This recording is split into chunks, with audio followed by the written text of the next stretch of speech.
guys, Mikael from Opeth here, and just want to say hi to the fans of The Architect.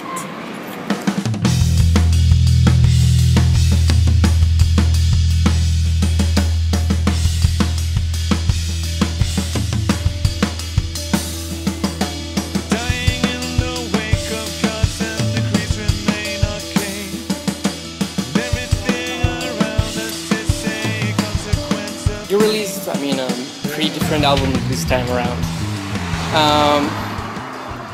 You've been touring like 6 months with this new set list, with this new music. And how does it feel to be playing a different feel, like a different music live now? It's good. I think we sound better than ever. Why so? It's just the characters.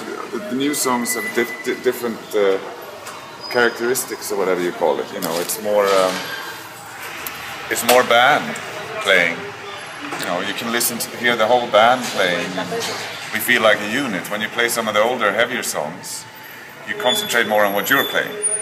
It becomes more of an individual thing, and you're concentrating on playing. You're not interacting so much. They're more technical, right? You know, and sometimes you don't hear what's going on. You can't hear the band because you're so concentrated on listening to what you're doing yourself. So these new songs don't have that at all. It's more of a band. Right. So it's more, I have to say, I enjoy playing new songs more. More than... And also some of the older songs that are in the new Which thing. you rearranged for this touring? Not so much, you know. Some of the songs like Face of Melinda and whatever, like the Damnation songs and those kind of songs, you know, sounds like we're a band. Yeah, but you're also playing Deliverance, right? Yeah, we have played Deliverance. Like for encore. We played a couple of death metal songs on the last numbers 20 shows or something like that. And it's mostly like we want to be consistent in that sense, that we put out a new record and then we play most of the new stuff, you know. Right. But when we come to territories that we don't normally frequent, you know, like Mexico, for instance, you know, we feel every time we're here, we feel we don't really need to push the new record as much as we do in territories that we always play. Right. Since we're we're not here so often, we feel that we play some of the. It's been, it's been 3 years since the last time you came here. More like crowd pleasers, so to speak, but right. We really want to be consistent and determined on what we're doing. We don't want to become one of those bands who put out a new record and just play the old shit that people want to hear. We want to focus, feel that we're relevant. Right, in the present time, not in the past. Some type of vintage Got it. band, you know. And were you surprised with the way Heritage turned out? I mean, style and composition-wise? No, not really. You know, for me, it doesn't feel too much like a long shot. You know, it doesn't feel strange for us to do a record like that. It's more for some of our fans who like the heavier stuff. But I mean, this was something you had in your mind before, since Watershed, or? Not really. I mean,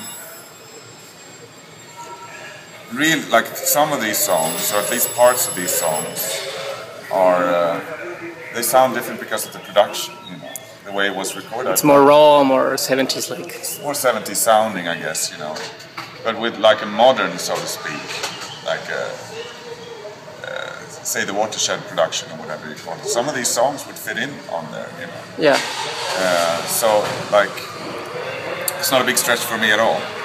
It feels very natural.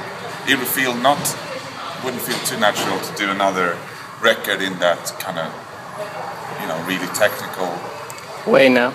Yeah. So you think this is the new direction the band is going now? I don't know. I mean, it's a wild guess anyways, but... Yeah, well, I feel it's more fun to play that kind of stuff. And that's the whole purpose of for me and with becoming a musician. I don't want to get... tied up with an idea. Yeah, we just kind of do what we want to do, and this is what we want to do right now. Right. But I don't know what we want to do next. Opeth, unlike most metal bands, have this image-rich and poetic feel to the lyrical content.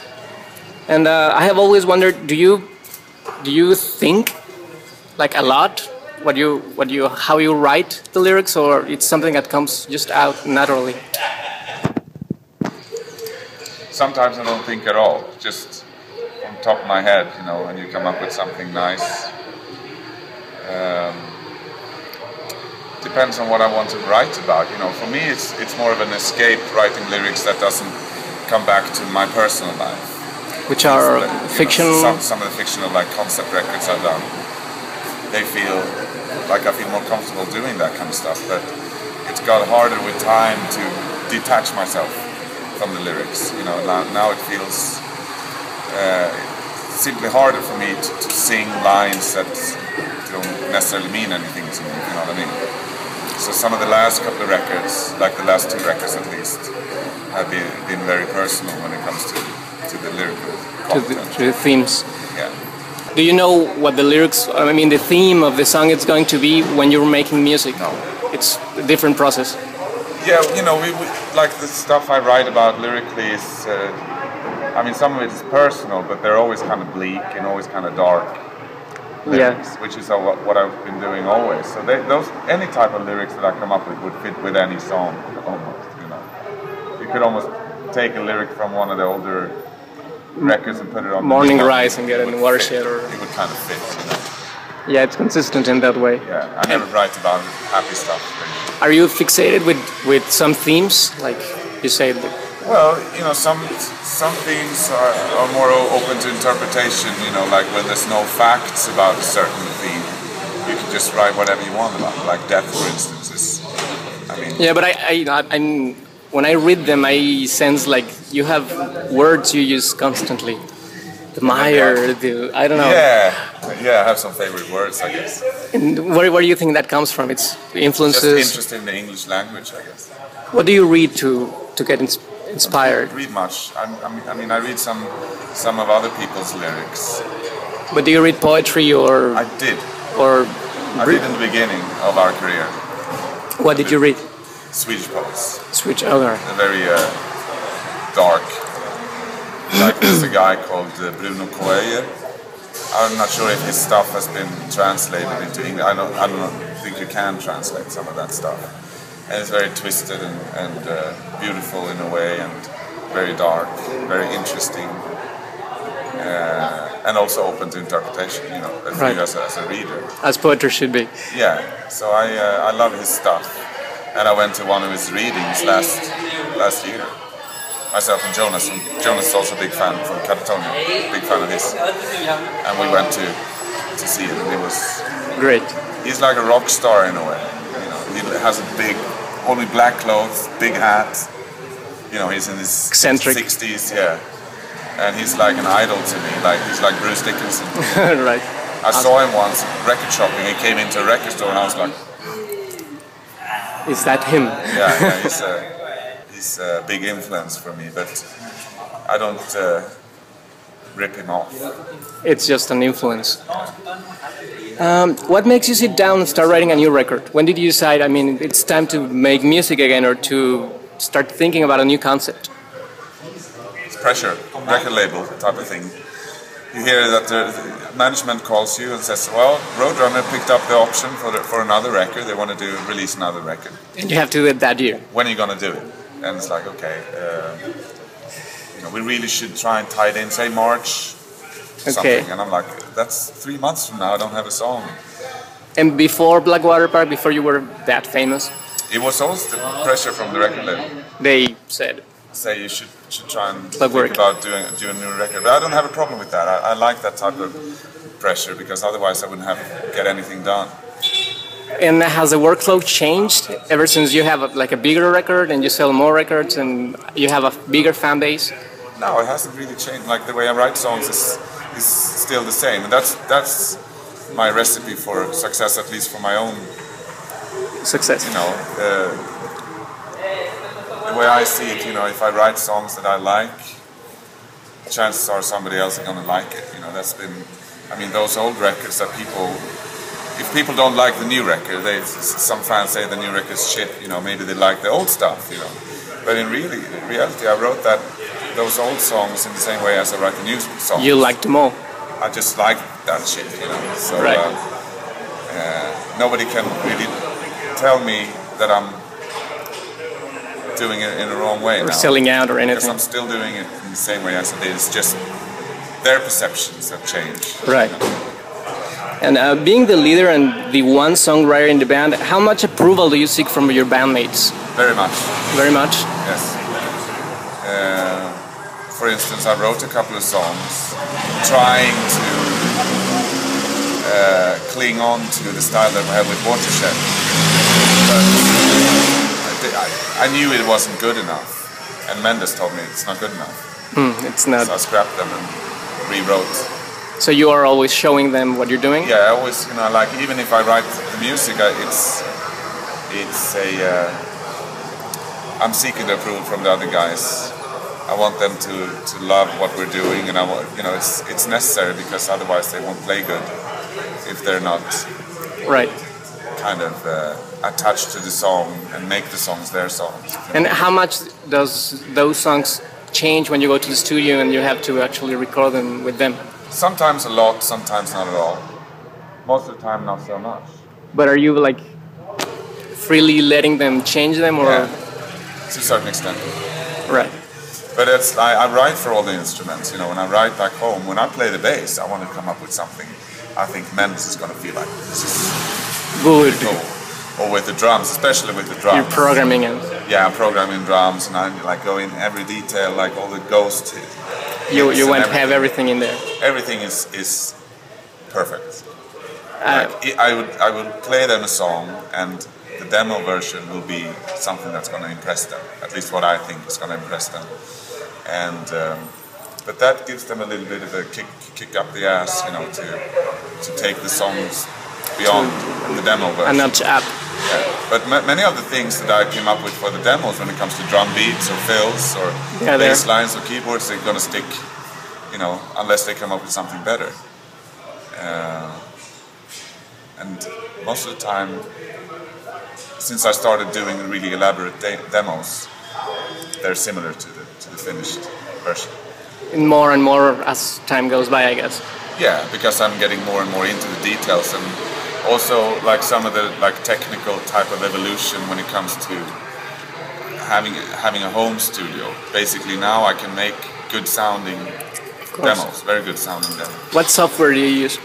Pro Tools. No, I mean for drums and bass and... I have, what's it called, Easy Drummer? For Tune Track? Yeah, Tune Tracks. We're endorsed by Tune Track. And it's really fun to me, like you learn a little bit about it. Yeah, I use them too, it's pretty cool.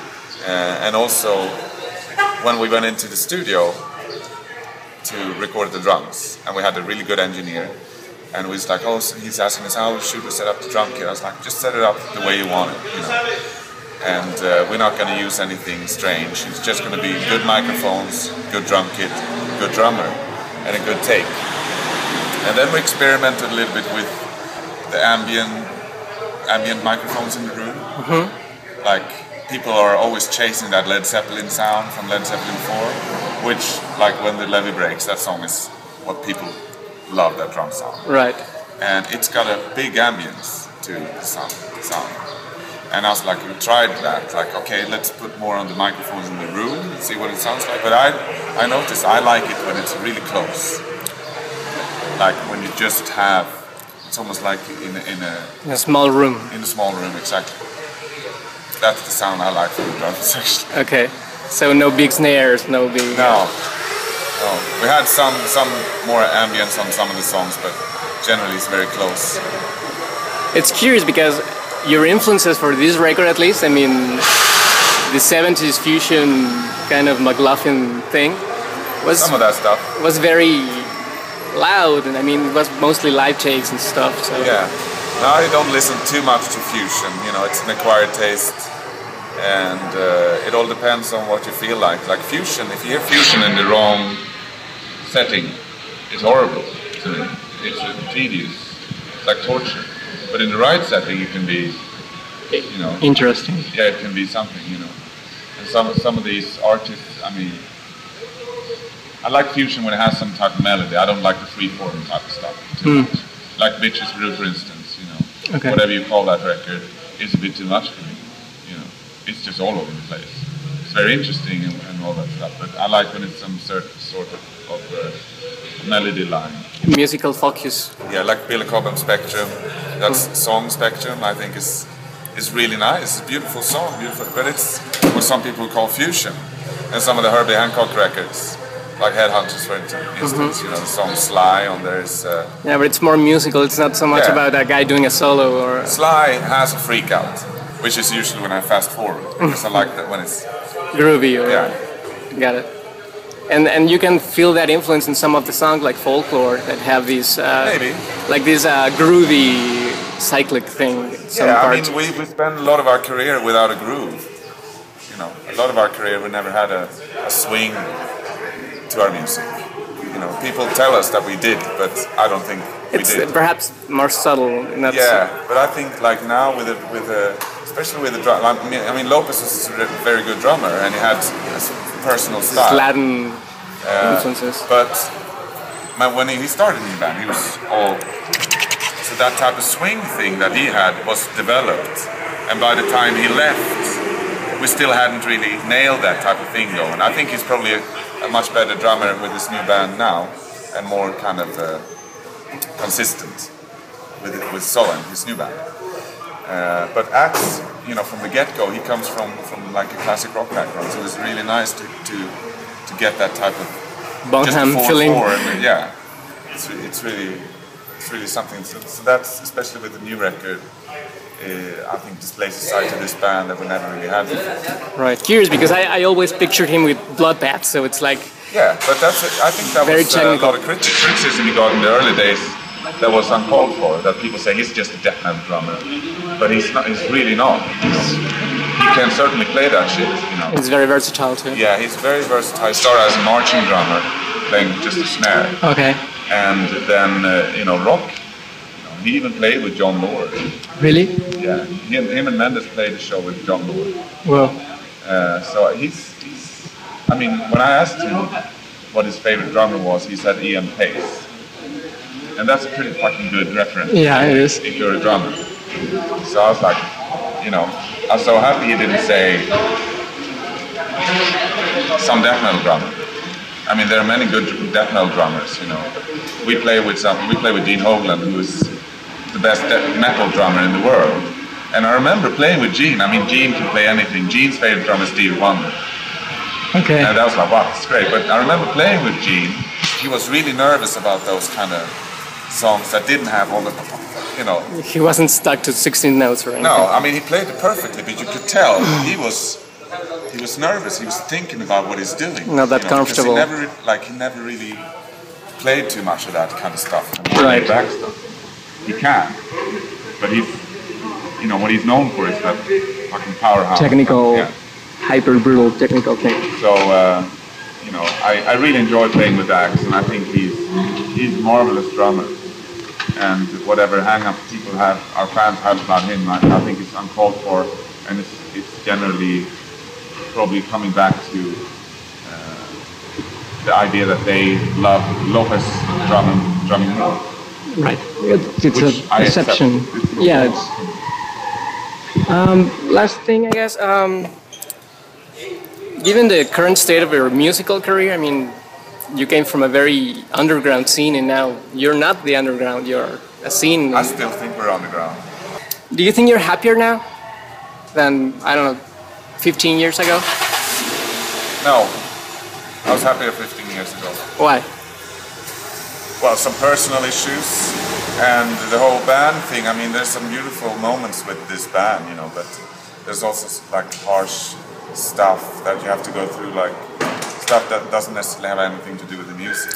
It's the music business now. Traveling, yeah, some of the parts of the music business. And the innocence is gone. You know? It's all about... My happiest times was when we didn't have a record label. At the very beginning. When we were just playing. That was my when you're just dying to get to rehearsal room. Because you want to make music.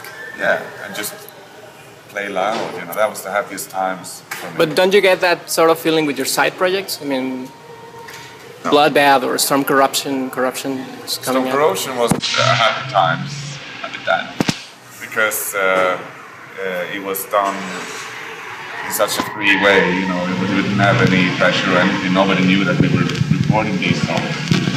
Bloodbath is fun, but I don't participate. I'm not even a member anymore. Have you ever written music for Bloodbath? Wrote some riffs on the first EP. But not for the Fun and Bliss? Wrote lyrics on the last album. Okay. But I just wrote some riffs on the first EP, Breeding Death. Okay, because it does have a, like an Opeth feel to it. I mean, I know Catatonia has that, but I mean... I don't know. I mean... obviously the voice gives it a seal, but... I guess, but... Bloodbath is not my band. I had been a guest. You know, since it became more serious, I've become more... reluctant? Not serious. Right. Bloodbath is a band that could go on a world tour now. But I'm not part of the band anymore. I'm part of it. My heart, I support the band, but I'm not a member anymore. Does it have anything to do with this feeling you were mentioning that you don't feel so death metal right now? Well, I am a death metal head. Bloodbath is the type of death metal that I would like to, that's what I would prefer to play. Proper death metal. The hybrid that we've been doing with Opeth for many years is something that's obviously it's a niche of our own, and it's a specific genre. But I don't want to, that whole formula is something I don't necessarily feel is everything with this band. I like to think there's more than the hybrid between progressive, whatever. Acoustic. Yeah, definitely. I like to think that we can do anything. That's what I don't listen to modern death metal. I listen to old death metal sometimes. Do you listen to modern metal, like other, like, I don't know, Mastodon or these guys that are doing some progressive thing? I like some bands. I mean, I like some bands more than others. I like Mastodon. I think they're doing something quite interesting. Good band, good people. I don't listen to them. I mean, I have a few records. I never play them, I don't think. But when I hear them, it's like, yeah, it's pretty cool. But I listen to other stuff. To older stuff or? Older stuff. Okay. Last question. Steven Wilson mentioned that in some way storm corrosion, heritage, and grace for drawing were all part of a kind of a trilogy. What do you think about it? Do you think what connects those albums? Well, they were written during the same time frame. Steve was working on his record, and I was working on the Heritage record, and in the same time, he played some demos that he done for his record. I played some demos I done for my record, and then when we're done, we wrote a song for Storm Corrosion. So that influenced. So they are connected in some way, but it's they weren't planned to be a trilogy. That was never the plan. It just feels like they are. Are you excited about the release of the album? It's beautiful. I'm not so excited about what people think anymore. It doesn't matter if it's the Opeth record. I like that people like it, and I get a bit not happy when people don't like it or whatever, but generally still record, participate in projects and music that I want to hear myself in a way. Do you think you're going to take that live? No. For a petit comité or anything? No? It's an album. Yeah, so far. Good. You can never say never with these things, but, right. It would be difficult to play Storm Corrosion songs live. Because it's too elaborate? Yeah, so many other musicians involved. Strings and shit, Right. It'd be difficult. Well, that'd be it. Thank you so much. Cheers. It's been a real pleasure. Thank you. Hey guys, I'm Mikael from Opeth. I just want to say hi and greetings to the fans of Gótica magazine.